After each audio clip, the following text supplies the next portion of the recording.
오늘 우리가 읽은 이 본문의 말씀은 24장과 거의 비슷한 말씀입니다. 그래서 24장에 우리가 아는 것처럼 다윗이 사울을 이렇게 죽일 뻔한 그 장면이 26장 한 장을 걸러서 이제 또 나오게 됩니다. 이렇게 똑같은 내용이 두 번 나오는 경우가 성경에 참 많습니다. 똑같은 내용이 두 번 나오는 경우들이 많이 있는데, 그거는 그냥 실수로 그렇게 두 번을 쓴 것은 아닙니다. 그리고 그것을 시간이 많이 남아 돌아가지고 이렇게 두 번 쓴 것이 아니라 반드시 하나님께서 뜻이 있으셔서 한 번 더 기록하셨는데요. 오늘 우리가 이 말씀을 통해서 하나님께서 어떤 의도를 가지고 계셨는지 한번 살펴봤으면 좋겠는데요. 성경에서 아마 이 신약에 나오는 베드로를 가장 많이 닮은 사람 중에 하나가 아비새일 겁니다. 아비새가 참 용장입니다. 그래서 다윗을 죽음으로부터 몇 번이나 구해주고, 또 오늘도 보면 다윗과 함께 하여튼 이 다윗은요, 하나님이 주신 지혜가 있어가지고 상상을 초월합니다. 지금 3,000명이 자기를 잡으러 왔는데, 그러면 어떻게 해야 돼? 도망가야 되는데 다윗은 그 밤에 도망가지 않고 오히려 직진해서 전공법으로 사울이 있는 그 3,000명이 있는 곳 한 복판으로 들어가는 누구도 상상하지 못하는 일을 합니다. 사울도 잠이 들었고, 사울의 군대 장관이 아브넬도 경호대장이죠, 잠이 들고, 군대가 다 잠이 들었던 이유는 뭘까요? 설마 거기를 들어오겠냐 이거예요. 아니, 지금 어떻게 다 도망갔고 한 명 남았는데 그 정말 한 명 다윗이 설마 거기를 들어오겠냐는 거예요. 그러니까 다 자고 있는데 거기를 들어간 겁니다. 아비새와 함께 들어가서 이제 하는 그 장면들이 오늘 이 장면인데요. 제가 이제 원래는 이 구약의 베드로와 같은 아비새에 대해서 오늘 설교를 좀 하려고 했는데, 이 본문을 제가 이미 결정한 게 거의 한 달이 두 달 전에 이제 결정을 해놓고 오늘 하고 이제 이번 이렇게 계속 나가는데, 여기 26장이 굉장히 깁니다. 그래서 오늘 좀 두 번으로 나눠서 오늘 이제 26장에 나와 있는 하나님이 다윗을 통해서 하신 놀라운 일들 3가지 오늘 한번 나눠봤으면 좋겠는데요. 그런 다음에 이제 아비새는 또 기회가 될 때 함께 나누도록 하겠습니다. 24장에서는 우리가 사울을 용서한 다윗이 나옵니다. 25장에서는 이제 먹을 거를 근데 안 줘가지고 24장에는 자기를 죽이려고 하는 그 사울을 용서한 똑같은 다윗이 한 장 넘어가는 25장에는 먹을 거 안 준다고 그 동네 촌부였던 나발을 가서 죽이려고 하는 대규모의 어떤 학살을 계획하는 모습을 우리가 보게 됩니다. 오늘 새벽 말씀처럼 아비가일이라고 하는 정말 지혜로운 여인에 의해서 그 정말 오판이죠, 자기가 인생 최대의 후회할 그 일을 하지 않게 되는 아주 감사한 오늘 장면이 25장에 있었습니다. 우리가 이거를 보면서 어떻게 24장에는 그렇게 좋았던 다윗이 25장 가면 이렇게 나빠질 수 있냐라고 물을 수 있습니다. 그게 무슨 특별한 이유가 있는 것이 아니라 그게 인간입니다. 아무리 우리가 대단한 것 같아도 하나님 앞에 날마다 기도하지 않고 하나님 앞에 잠시 방심하면은 지금 이 다윗처럼 그렇게 나쁜 사울은 용서할 수 있지만 그렇게 작은 이 사람은 용서 못하게 된다는 사실입니다. 24장에서 다윗 앞에 또 심지어는 용서를 구했던 사울이 나옵니다. 24장에서 이제 다윗 앞에 내가 너무 잘못했다. 우리가 목요일날 새벽에 배웠죠. 자기가 이렇게 그 굴 속에 들어가서 화장실에 들어갔는데 다윗이 그걸 살려주잖아요. 그러니까 내가 너무너무 잘못했다, 이젠 앞으로는 이런 일이 없을 거다, 미안하다라고 후회하고 아무리 그렇게 했지만 26장이 되니까 또 3,000명을 데리고 또 그 3,000명 군사는 도대체 무슨 잘못을 했길래 이렇게 그냥 자기의 개인 감정의 소모품으로 사용되고 있습니다. 화가 나니까 또 3,000명을 데리고 분명히 그 24장에서 용서하고 이제 안 그런다고 그랬는데 불과 25장, 26장이 딱 지나고 나니까 이 사울이 또 군사를 몰고 다윗을 죽이려고 하는 모습을 보게 됩니다. 결국 여러분, 이게 뭐냐면 인간적인 형태의 후회가 있습니다. 후회합니다. 사람들이 내가 잘못했다, 내가 그건 하지 말았어야지 하고 후회하는 그 인간의 후회는요, 아무런 소용이 없다라는 것을 여기서 보여주고 있습니다. 가끔 후회하면서 내가 정말 잘못했다, 내가 정말 큰 실수했다, 내가 너한테 잘못했다라고 그러는데 이 근본적인 형태의 회개가 없는 후회가 얼마나 아무런 의미가 없는 종이조각 아무것도 의미가 없는 건지를 우리에게 보여주고 있습니다. 여러분, 이 후회하는 거는요, 인간을 후퇴시킵니다. 후회해봐야 인간이 후퇴밖에 안 됩니다. 만약에 우리가 정말 기억해야 될 것은 후회하면서 후퇴하는 것이 아니라 하나님 앞에 회개하면 회복이 됩니다. 이거 제가 만들어 놓고도 너무 멋있어 갖고, 후회하면 후퇴하고요, 회개하면 회복됩니다. 야, 이거 참 잘 만들었다. 근데 또 어딘가 누가 썼겠죠. 근데 사실 중요한 거는 여러분 기억하십시오. 사울이 내가 정말 잘못했다, 나 이제 이렇게 안 할게, 나 이렇게 살지 않을게 하고 후회했지만 그 인생이 이제 26장 가니까 또 똑같은 일을 하는 후퇴하는 인생이 되었는데요, 만약에 우리가 진정으로 하나님 앞에 회개한다면 하나님은 우리를 회복시켜 주시고 새로운 그 길에 들어서게 해주신다는 사실입니다. 그래서 여러분, 후회하는 사람들은 인생이 쳇바퀴입니다.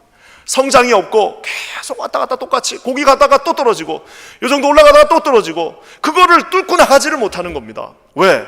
회개하지 않기 때문입니다. 하나님 앞에 회개해야지 그 스테이지가 끝나고 다음 스테이지로 넘어가는데, 회개하지 않고 후회하니까 그 스테이지를 넘어가지 못한 채 자기 인간적인 어떤 그 뭐라고 할까, 극기력으로 이걸 한번 올라가 보다가 안 되니까 또 떨어지는 겁니다.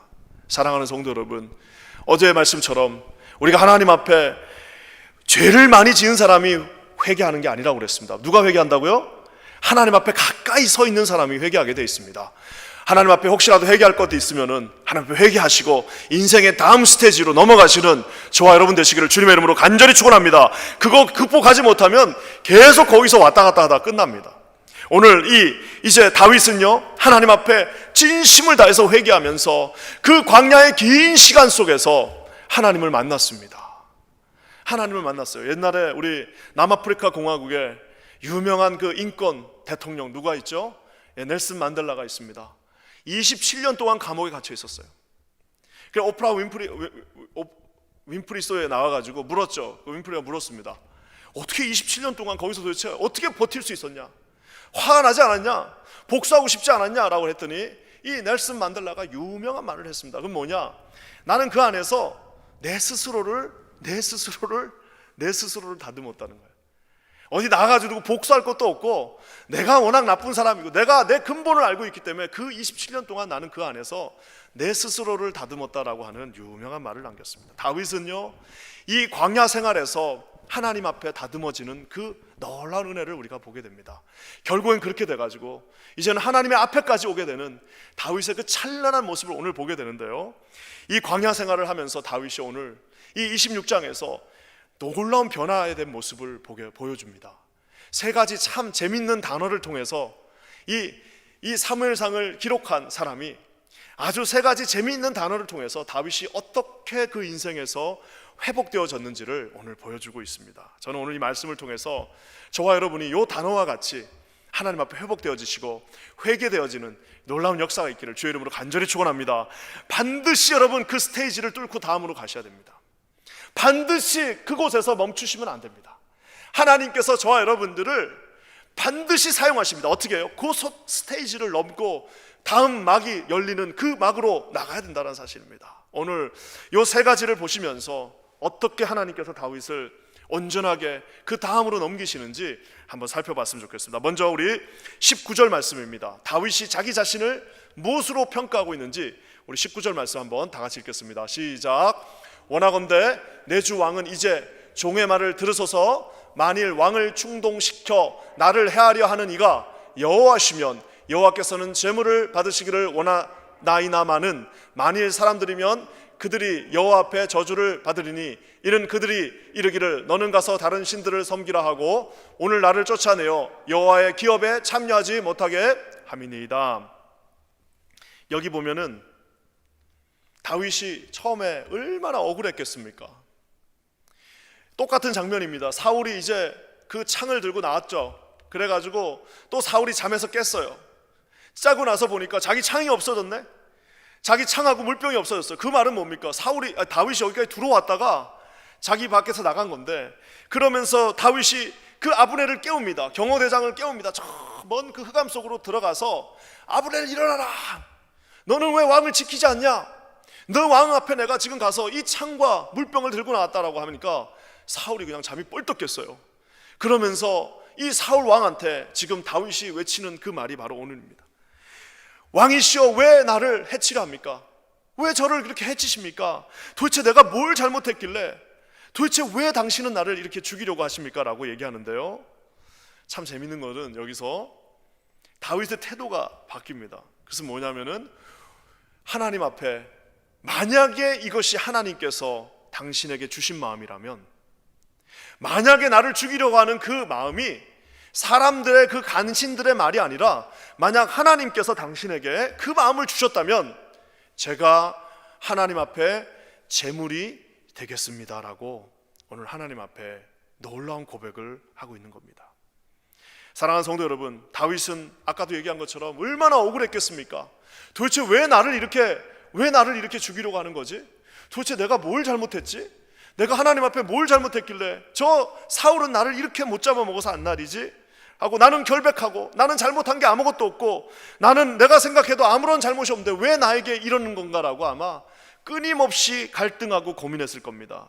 그럼에도 불구하고 그 긴 광야의 시간을 거치면서 내린 결론은 뭐냐면은 혹시라도 만약에 하나님의 뜻이 이것이라면은 나는 내 머리로는 도저히 이해할 수 없지만 만약에 그것이 정말 하나님의 뜻이라면 내 자신이 당신의 하나님 앞에 제물이 되겠다라고 완전히 다른 형태로 하나님 앞에 나아가는 모습을 보게 됩니다. 사랑하는 성도 여러분, 우리 인간에게는 한 가지 욕망이 있습니다. 그것은 뭐냐면 하나님의 뜻을 완전하게 알고 싶은 그 욕망이 있습니다. 내가 왜 하나님이 이러시는지 알고 싶어요. 왜 이런 일이 나에게 일어나는지 끝까지 알고 싶습니다. 왜 하나님이 나에게 이런 일들을 왜 하시는 건지에 대한 그 욕망이 있는데요, 하나님의 뜻을 사람의 몸으로 온전한 하나님의 그 뜻을 처음부터 끝까지 알고자 하는 그 교만에서 이 다윗이 긴 광야 생활을 통해서 탈출하게 되었다라는 겁니다. 아무리 이해하려고 해도 어떻게 우리가 하나님의 모든 뜻을 다 이해할 수 있겠습니까? 도대체 왜 저 사울이 나를 괴롭히나? 아무리 설명하고 기도해도, 아무리 하나님 앞에 기도를 해도 답을 알 수가 없어요. 그때 인간에게는 두 가지 방법이 있습니다. 하나는 뭐예요? 하나님 앞에 지금 이 말씀처럼 만약에 이것이 하나님의 뜻이라면 나는 이해가 되지 않지만 도저히 내 머리로는 감당이 안 되지만 하나님 앞에 이때 이제 쓰는 말이 그거예요. 내려놓겠습니다. 뭐에다 내려놓는 거예요?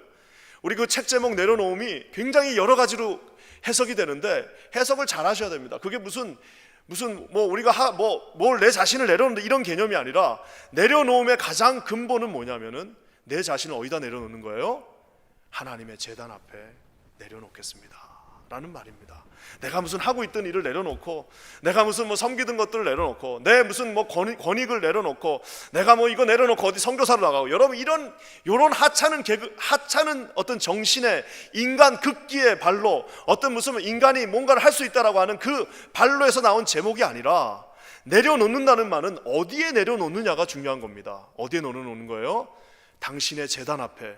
마치 오늘 다윗이 하나님 앞에 이 고백했던 말씀은 마치 사도 바울의 고백, 너희 몸을 하나님이 기뻐하시는 거룩한 산 제사로 드리라. 너희 몸을 하나님이 기뻐하시는 거룩한 산 제사로 드리라라는 하나님의 요청에 부합하는 것이다 할 수도 있습니다. 사랑하는 성도 여러분, 하나님 앞에 진정으로 다 내려놓아야 한다는 사실은 우리 중에 제사장이 되고 싶은 사람 많습니다. 거기에 있는 고기 덩어리를 찍어서 제사 드리고 싶어 하는 사람 많습니다. 우리 중에 누군가의 재물을 가지고 거기서 제사 드리고 싶어 하는 사람은 많지만 자기 자신이 그 제사 제단에 제물이 되고자 하는 사람은 많지 않습니다. 사랑하는 성도 여러분, 이것은 우리가 뭔가 다 포기하고 우리 무슨 숙명론처럼 그냥 나 포기했다 이게 아닙니다.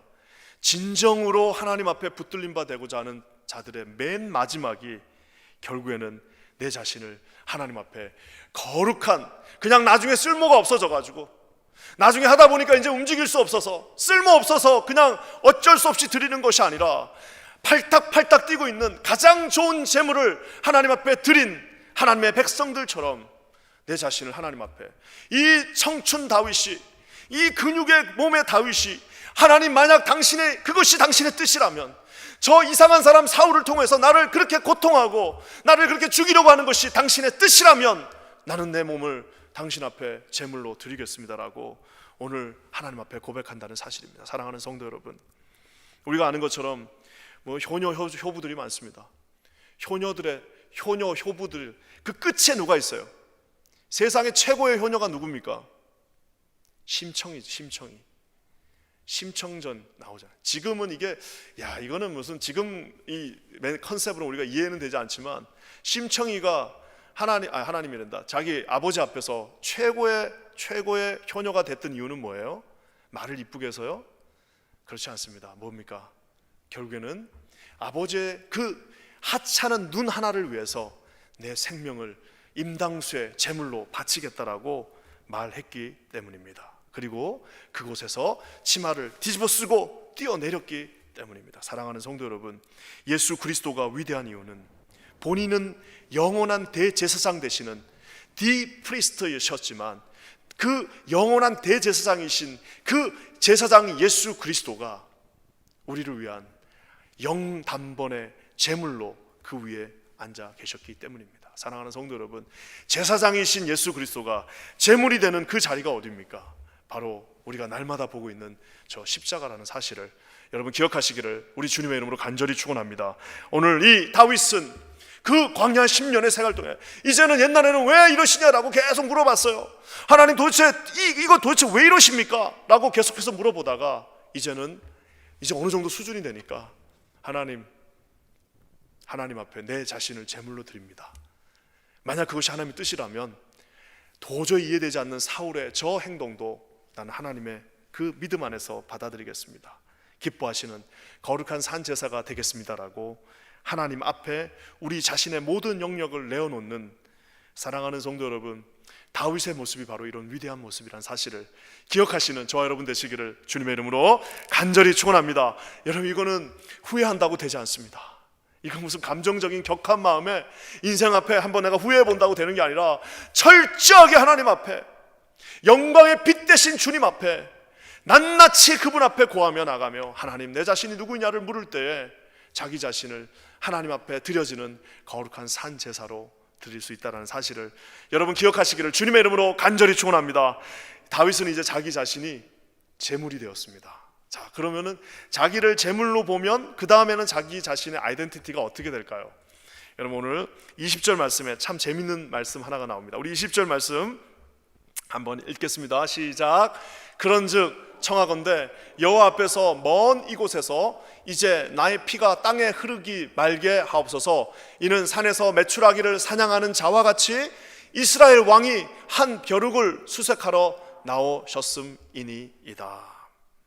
고난의 광야를 통해 다윗은 골리앗을 이긴 용장이요, 다윗은 만만이다라고 하는, 정말 히브리 전체 탑 아이돌 스타에서 이제는 하나님께서 그를 그 광야에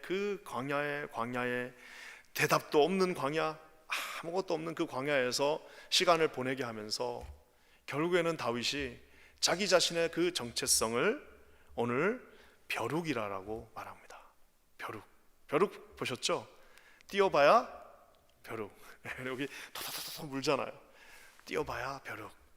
그 동물 중에서도 눈으로 보이는 동물 중에서 제일 작은 그것이 자기라고 말하는데요. 여기서 여러분 우리가 이게 판단 미스하면 안 됩니다. 자, 그러면 이제 사람들이 이렇게 말할 수 있어요. 그러면 다윗은 자기 정체성을 아주 낮춘, 아주 그냥 별것 아닌 열등감으로 자기 자신을 무시하고 자기를 막 비하하면서 나는 아무것도 아니야, 나는 아주 나쁜 사람이야, 나는 아주 열등감에 찌들어가지고 하는 그런 거네라고 말할 수 있습니다. 여러분, 그런 개념이 아닙니다. 이 말씀을 잘 26장을 잘 읽으면요, 다윗은 지금 누구랑 얘기하고 있어요? 사울하고 얘기하고 있는데, 그렇죠? 다윗은 지금 사울하고 얘기를 하고 있습니다. 저거 지금 사울하고 얘기하고 있는 건데요, 사실은 지금 그 광야를 지나면서 다윗은 사울하고 이야기하고 있지 않습니다. 다윗은 어느 순간부터 사울하고 이야기하는 게 아니라, 지금 저거는 사울하고 이야기하는 건데 왜 나를 수색하러 나왔습니까? 이거는 사울하고 얘기하는 거잖아요. 하지만 여러분, 이제 다윗은 더 이상 사울과 상대하지 않습니다. 다윗은 지금 누구랑 얘기하고 있는 거예요? 사울을 뛰어넘고 하나님 앞에 서 있다라는 사실입니다. 사람은 자기가 상대하는 사람하고 비슷해집니다. 이게 네거티브 의미의 어떤 릴레이션십인데요, 내가 만약에 어떤 악과 싸워요. 막 악과 싸우다 보면 자기도 모르게 악을 닮아갑니다. 그 옛날에 막 그런 것들이 있죠. 막 이렇게 막 그 뭐 아무리 나쁜 뭐 나치라 하더라도 그 게슈타프들을 이제 뭐 잡기 위해서 뭐 그냥 유대인들이 그냥 다 잡혀간 거 아닙니다. 유대인들 중에서도 띠 두르고 총 들고 싸운 사람들이 있습니다. 그 게슈타프들하고 싸우다 보니까 자기들도 게슈타프 같이 돼버려요. 와, 악과 싸우면은 악을 닮아갑니다. 왜? 뭐 거기서 계속 엉켜서 싸우다 보면 악이 돼버려요. 자, 그런데요, 지금 이제 다윗은요, 어느 순간에 그 광야를 지나면서 이제 자신의 경쟁 상대가, 이제 자신의 그 싸움의 대상이 더 이상 사울이 되지 않았습니다. 그래서 여러분, 악을 물리치되 그들과 섞이지 않는 이 다윗의 모습을 보게 됩니다. 광야에서 이제 더 이상 다윗은 사울이 보이지 않습니다.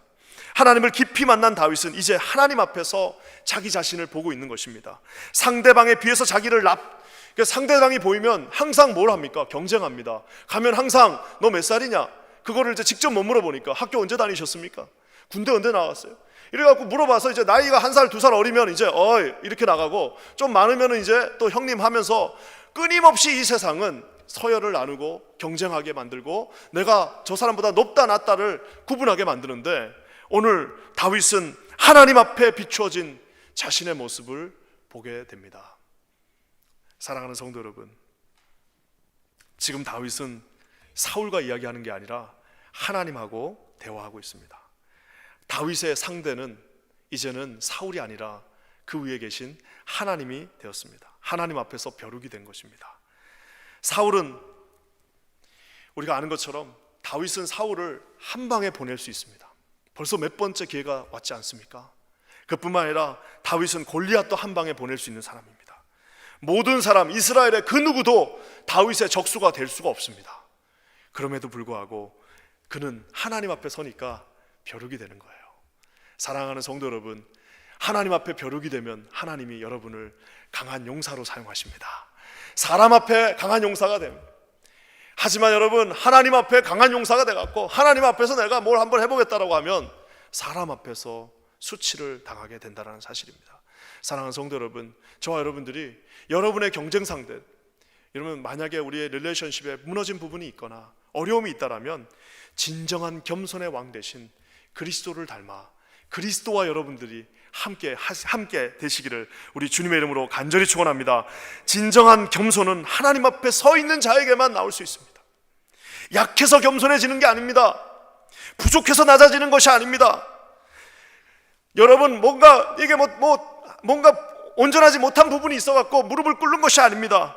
왜 낮아지고 겸손해지느냐? 하나님 앞에 서 있기 때문에, 그 찬란한 태양 대신 하나님 앞에 서 계시다 보니까 내 자신은 한 그루의 초밖에 느껴지지 않는다는 사실입니다.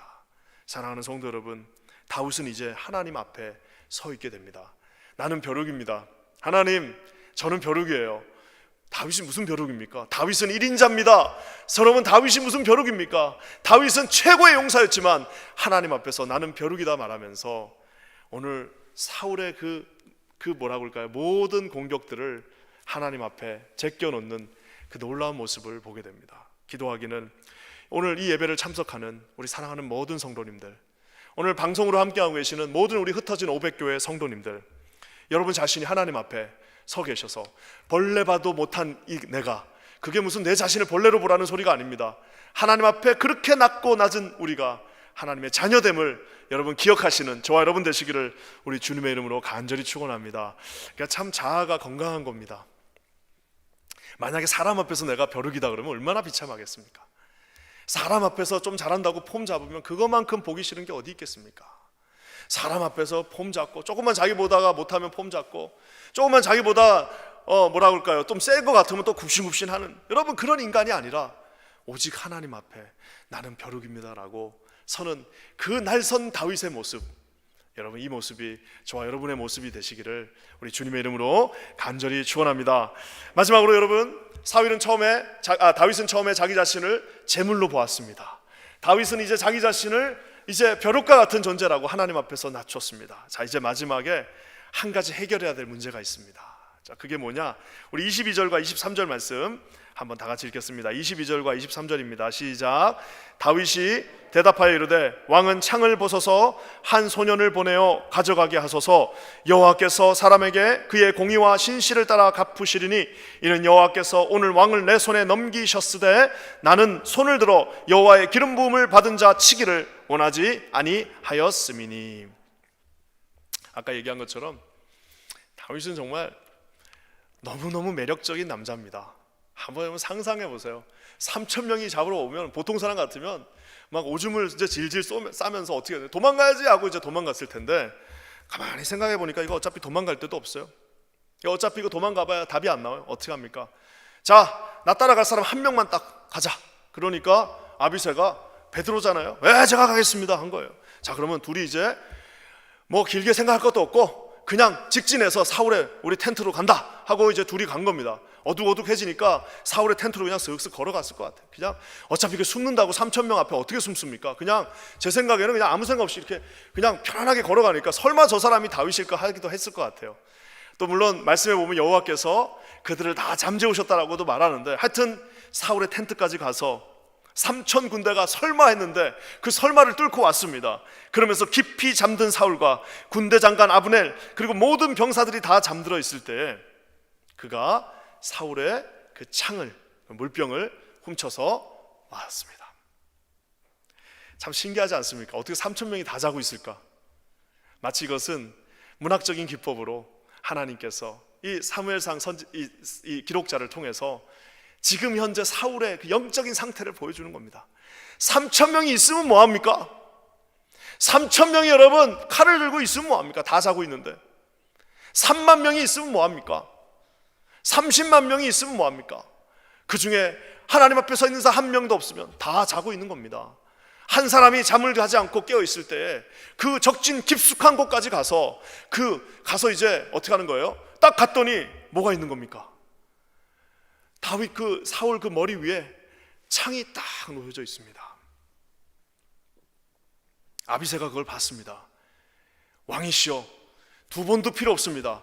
저걸로 제가 그냥 그 심장 그 1번하고 2번 그 사이로 딱 찌르면은 그냥 한 번에 끝납니다. 두 번도 필요 없으니까 저에게 맡겨주십시오. 당신 피 안 묻히셔도 됩니다. 그건 내가 지저분한 일은 내가 할 테니까 당신은 그냥 가만히 계시고 내가 한 번에 끝내고 우리 여기서 끝냅시다. 이제 도망다니는 것도 지겹지 않습니까? 이제 그만합시다 그랬더니 다윗이 뭐라고 합니까? 안 돼. 마치 예수님께서 Get behind me of Satan, 내 뒤로 물러가라 사탄아 했던 것처럼 그러면 안 된다라고 얘기하시면서 했던 유명한 말이 뭐예요? 내 손을 들어, 물론 하나님이 나에게 넘기셨으나 나에게는 그를 죽일 수 있는 능력이 충분하나 나에게는 그것을 할 수 있는 힘이 있으나 나는 손을 들어 여호와의 기름 부은 자 치기를 원치 않는다. 그 뭐예요? 자기 자신을 제물로 본 자만 할 수 있는 일, 자기 자신이 벼룩이라고 생각하는 이 사울도 분명히 하나님의 뜻이 있을 거야. 지금 이 순간에 이 사울을 나에게 준 이유도 분명히 하나님의 뜻이 있을 거야 라고 생각하는 자만 이렇게 고백할 수 있다는 사실입니다. 사랑하는 성도 여러분, 세상에 제일 간단한 게 하나님이 주신 그 힘을 가지고 그 힘을 휘두르는 것만큼 쉬운 게 어디요? 여기서 제일 쉬운 거는 그 창을 가지고 사울을 죽이는 순간 이제 그는 왕이 되는 겁니다. 그것만큼 쉬운 게 어디 있겠는만은 오늘 다윗은 자기 자신을 하나님 앞에 제단에 있는 제물로 보았고 자기 자신을 벼룩과 같은 존재로 본 그는 오늘 사울의 그 죽음을 말리면서 어떻게 하는 거예요? 그 창과 물병을 들고 나오는데요. 자, 이제 여기서부터는 상상입니다. 다윗이 그 창을 봤을 때 어떤 기분이 들었을 것 같습니까? 다윗이 그 창을 보는 순간 어떤 생각이 들었을까요? 이거는 제 상상입니다. 그냥 상상인데 저는 다윗이 그 창을 보는 순간 무슨 장면이 생각났을까요? 네, 사울은 미쳐서 그 자기의 창을 가지고 두 번이나 여기 바로 앞에서, 요 코앞에서 자기를 위해서 이 하프를 키면서 뮤직 테라피죠. 이 음악을 하고 있는 이게 노래 불러주고 있는 다윗을 향해서 두 번이나 창을 들고 그 지근거리에서 던졌습니다. 그거 안 맞을 수가 없어요. 그거는 진짜 하나님이 지켜주시니까 안 맞은 거죠. 그 한 몇 미터 무슨 음악 연주를 저기서 했겠습니까? 지금으로 치면 아주 고급 레스토랑에 가면은 밥 먹는데 옆에 와서 바이올리니스트가 막 하는 그런 레스토랑도 있지 않습니까? 한 2, 3미터 거리에서 카프를 딱 켜고 있는데 갑자기 이 미쳐버린 왕이 어떻게 합니까? 자기 옆에 있던 자기의 창이죠. 그 창을 딱 뽑더니 바로 던진 거예요. 던졌는데 하나님이 구해주셔서 결국 안 맞은 겁니다. 그 일이 2번이나 있었습니다. 그 앞에 놓여있는 창을 딱 보는 순간, 여러분 다윗에게는 그 장면이 기억났을 겁니다. 저 창으로 나를 죽이려 했다. 저 창으로 나를 찌르려 했다. 저 창으로 나를, 그 지근거리에서 나를 죽이려 했던 사울의 모습이 생각났을 겁니다. 사랑하는 성도 여러분, 사울의 잔인한 박해의 가장 대표적인 심볼이었던 그 창을 보는 순간 다윗도 여러 가지 생각이 교차했을 것입니다. 근데 또 거기다가 아비새가 자, 지금이 찬스입니다. 자, 이제 갑시다 형님, 뭐 이렇게 얘기했겠죠. 합시다.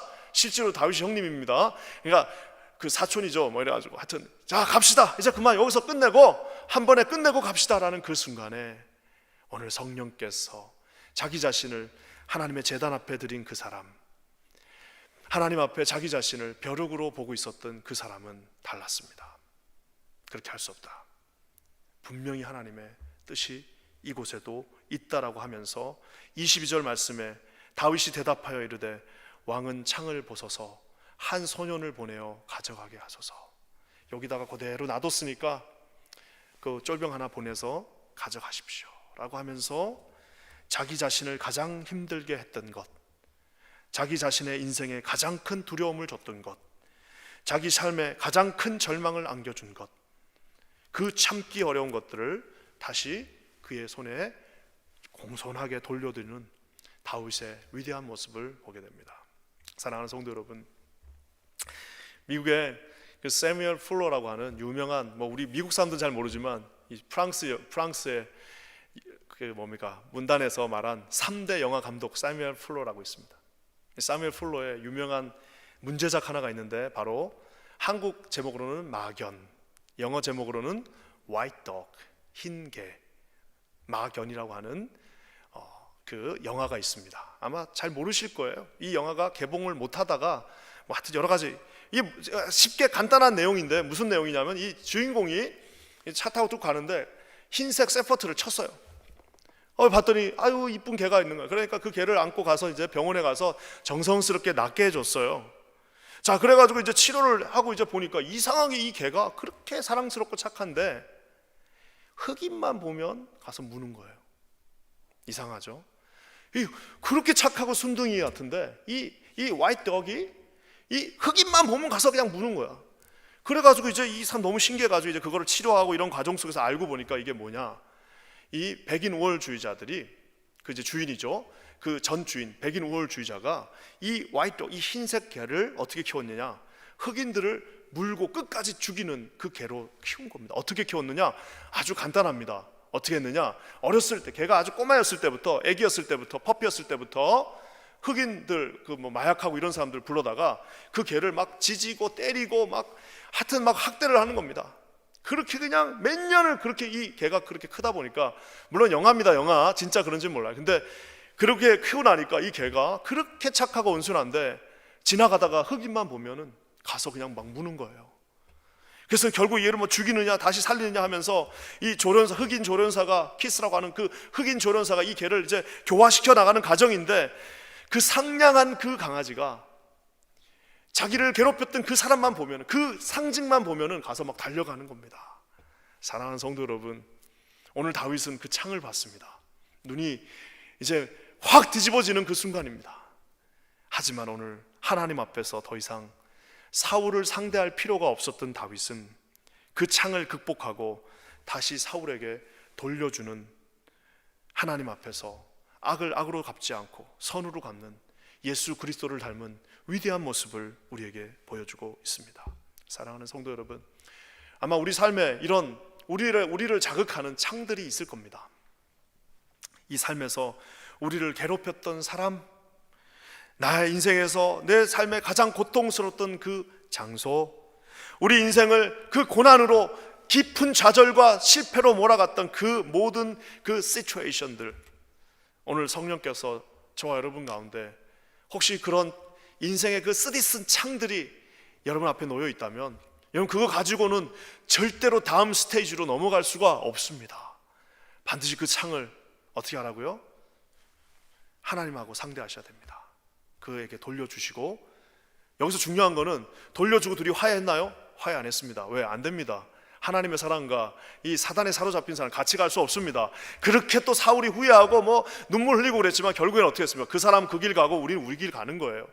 이게 또 극복되는 거는 쉽지 않습니다. 유일한 방법은 그가 회개하고 주님 앞에 돌아오지 않는 한은 그냥 그 길을 가되 그 창을 가지고 그를 향해 던지지 마시고 그 창을 돌려주고 그 길 가게 하시고, 저와 여러분은 다음 스테이지로 두 번째 그 하나님의 그 대단원이 막이 열리는 그곳을 향해서 가실 수 있는 저와 여러분 되시기를 우리 주님의 이름으로 간절히 축원합니다. 오늘 이 사무엘상 26장, 사무엘상이 이렇게 재밌는지 모르셨죠? 저도 참 너무나도 감사하고 좋습니다. 사무엘상 말씀을 보면서 다윗은 기꺼이 자기 자신을 그리스도의 그 마음과 같이 제물로 드리게 되었습니다. 더 이상 사울을 상대하지 않았습니다. 더 이상 사울과 말을 섞지 않고 하나님 앞에, 오직 하나님 앞에 스스로를 벼룩으로 낮추며 그 앞에 섰습니다. 다윗은 마지막까지 품위를 잃지 않고 그 하나님 앞에 창을 다시 그 주인에게 돌려주었습니다. 다윗은 이제 사울을 뛰어넘어 하나님과 대면하고 있습니다. 하나님과 대면하는 그 다윗을 통해 이제 우리를 구원할 메시아 예수 그리스도가 이 땅에 오신다는 사실입니다. 다윗의 아들 예수여, 다윗의 자손 예수여. 여러분, 이 말은 절대로 어색하지 않습니다. 이런 길을 걸었던 다윗이기에 다윗의 아들 예수여, 그 말은 어쩌보면 너무 아름다운 말, 너무 감사한 말이 되었습니다. 저와 여러분에게 이런 놀라운 은혜가 함께 하시기를 우리 주님의 이름으로 간절히 축원합니다. 기도하겠습니다. 좋으신 주님, 오늘도 귀한 말씀 통하여서 우리가 하나님 앞에, 그 하나님의 제단 앞에 놓여 있는 아버지 두 손이 묶여 있는 어린 양 되기를 원합니다. 우리를 거룩한 산 제사로 삼아 주시옵소서. 하나님, 오늘도 우리가 이제는 사울을 상대하는 것이 아니라 하나님 앞에 우리 자신을 벼룩으로 보며 주님 앞에 나아가는 우리 모두가 되게 하여 주시옵소서. 인생을, 우리를 찔렀던 그 창들을 고스란히 하나님 앞에 다시 돌려드리며 아버지 하나님께서 예비하신 인생의 다음 스텝을 향해 담대하게 나가는 우리 모두가 되게 하여 주시옵소서. 우리를 그렇게 인도하실 주님을 찬양하며 예수 그리스도의 이름으로 간절히 축복하며 기도합니다. 아멘.